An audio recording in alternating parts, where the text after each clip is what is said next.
জয় গৌর, জয় নিতাই। আজ 8ই জ্যৈষ্ঠ 1432 ও 23শে মে 2025 শুক্রবার, একাদশী অপরা। এই অপরা একাদশীর দিনে আমি চৈতন্য চরিতামৃত পাঠ করছি। আজ আমি পাঠ করছি চৈতন্য চরিতামৃতের মধ্যলীলা প্রথম খণ্ড, প্রথম পরিচ্ছেদ, শ্রী চৈতন্য মহাপ্রভুর শেষ লীলার সংক্ষিপ্ত বিবরণের শ্লোক 250 থেকে 268। অডিওর শুরুতে আমার সকল ভক্তিমতী মা ও ভক্তবৃন্দের শ্রীচরণে কোটি কোটি দণ্ডবত প্রণাম জানিয়ে একটি আবেদন রাখছি। আপনারা যে যেখান থেকে শ্রী চৈতন্য চরিতামৃত পাঠ শ্রবণ করছেন, এই পাঠ শ্রবণ পরিশেষে অমৃত গ্রহন্ত, হরে কৃষ্ণ, অমৃত গ্রহন্ত এই ইউটিউব চ্যানেলটিকে সাবস্ক্রাইব করে আমার পাশে থাকবেন।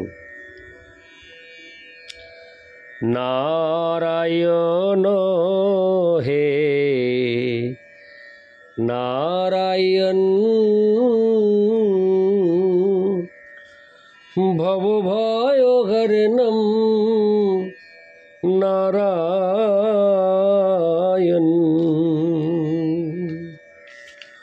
শ্লোক 250। প্রতিবর্ষ আইসেন তাহা গৌড়ের ভক্তগণ, 4 মাস রহে প্রভুর সঙ্গে সন্মিলন। শ্লোকার্থ: এই 18 বছর গৌড়ের সমস্ত ভক্তরা প্রতি বছর সেখানে আসতেন এবং 4 মাস সেখানে থেকে মহাপ্রভুর সঙ্গ লাভের আনন্দ উপভোগ করতেন। ইতি শ্লোক 250। শ্লোক 251। নিরন্তর নৃত্য গীত কীর্তন বিলাস, আচণ্ডালে প্রেম ভক্তি করিলা প্রকাশ। শ্লোকার্থ: জগন্নাথপুরীতে শ্রী চৈতন্য মহাপ্রভু নিরন্তর ভগবানের নাম কীর্তন করে ভগবৎ প্রেম আস্বাদনের লীলাবিলাস করেছিলেন। আচণ্ডালে প্রেম ভক্তি দান করে তিনি তার অহৈতুকী কৃপা প্রকাশ করেছিলেন। ইতি শ্লোক 251। শ্লোক 252। পণ্ডিত গোসাঙ্গী কৈল নীলাচলে বাস, বক্রেশ্বর দামোদর শঙ্কর হরিদাস। শ্লোকার্থ: পণ্ডিত গোসাঙ্গী, বক্রেশ্বর পণ্ডিত, দামোদর পণ্ডিত, শঙ্কর পণ্ডিত ও হরিদাস ঠাকুর আদি সকলে মহাপ্রভুর সঙ্গে জগন্নাথপুরীতে ছিলেন। ইতি শ্লোক 252। শ্লোক 253। জগদানন্দ ভগবান গোবিন্দ কাশীশ্বর, পরমানন্দ পুরিয়ার স্বরূপ দামোদর। শ্লোকার্থ: জগদানন্দ পণ্ডিত, ভবানন্দ, গোবিন্দ কাশীশ্বর, পরমানন্দ পুরী ও স্বরূপ দামোদর গোস্বামীও মহাপ্রভুর সঙ্গে ছিলেন। ইতি শ্লোক 253। শ্লোক 254। ক্ষেত্রবাসী রামানন্দ রায় প্রভৃতি প্রভু সঙ্গে এই সব কইল নিত্যস্থিতি। শ্লোকার্থ: রামানন্দ রায় এবং জগন্নাথপুরীর নিবাসী অন্যান্য ভক্তগণও মহাপ্রভুর সঙ্গে ছিলেন। ইতি শ্লোক 254। শ্লোক 255 ও 256। অদ্বৈত নিত্যানন্দ মুকুন্দ শ্রীবাস, বিদ্যানিধি বাসুদেব মুরারি যত দাস। 255। প্রতিবর্ষে আইসে সঙ্গে রহে 4 মাস, তা সবা লঙ্গা প্রভুর বিবিধ বিলাস। 256। শ্লোকার্থ: শ্রী অদ্বৈত আচার্য প্রভু, নিত্যানন্দ প্রভু, মুকুন্দ শ্রীবাস, বিদ্যানিধি বাসুদেব ও মুরারি আদি মহাপ্রভুর যত দাস, প্রতি বছর তারা জগন্নাথপুরীতে এসে 4 মাস থাকতেন এবং তাদের সঙ্গে মহাপ্রভু বিবিধ লীলাবিলাস করতেন। ইতি শ্লোক 255 ও 256। শ্লোক 257। হরিদাসের সিদ্ধি প্রাপ্তি অদ্ভুত সেসব, আপনি মহাপ্রভু যার কৈল মহোৎসব। শ্লোকার্থ। জগন্নাথপুরীতে ছিল হরিদাস ঠাকুর অপ্রকট হন, সেই লীলা ছিল অত্যন্ত অদ্ভুত, কেননা মহাপ্রভু স্বয়ং ছিল হরিদাস ঠাকুরের অপ্রকট মহোৎসব করেছিলেন। ইতি শ্লোক 257। শ্লোক 258। তবে রূপ গোসাঙ্গীর পুনরাগমন, তাহার হৃদয়ে কৈল প্রভু শক্তি সঞ্চারণ।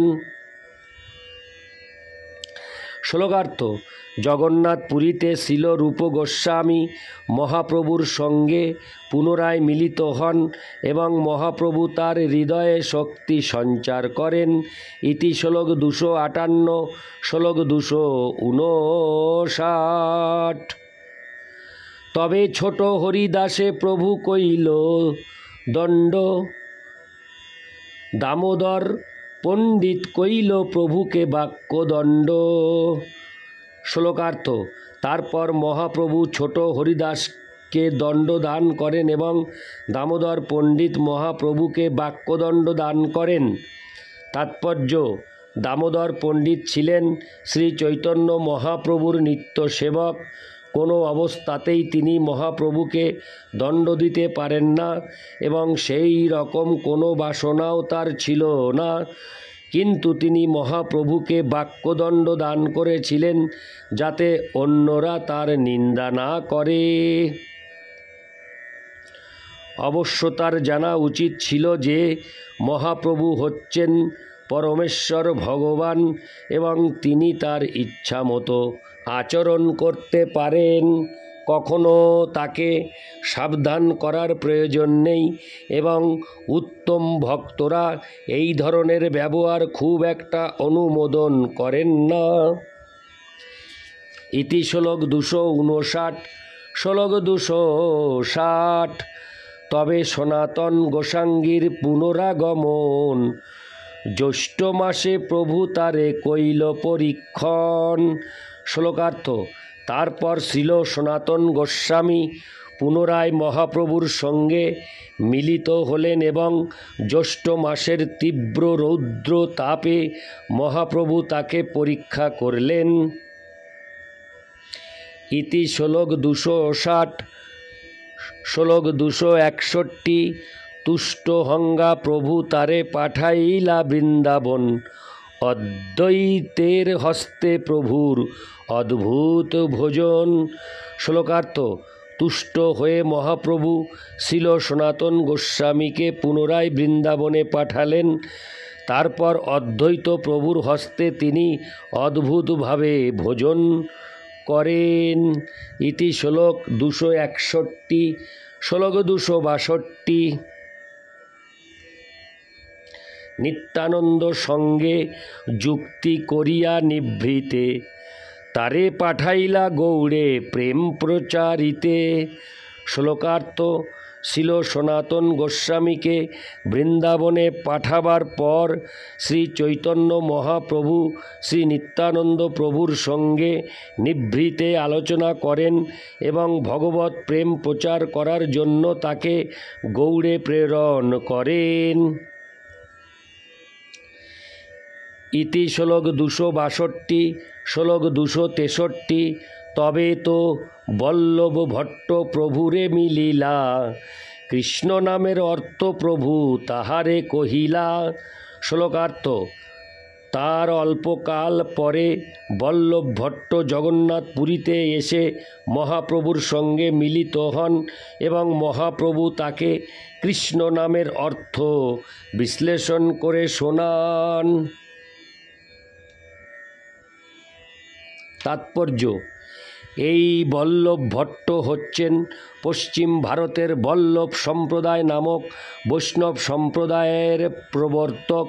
শ্রী চৈতন্য চরিতামৃতে মধ্যলীলার 49 পরিচ্ছেদে এবং অন্তলীলার 7ম পরিচ্ছেদে বল্লভাচার্যের কাহিনী বিস্তারিতভাবে বর্ণিত হয়েছে।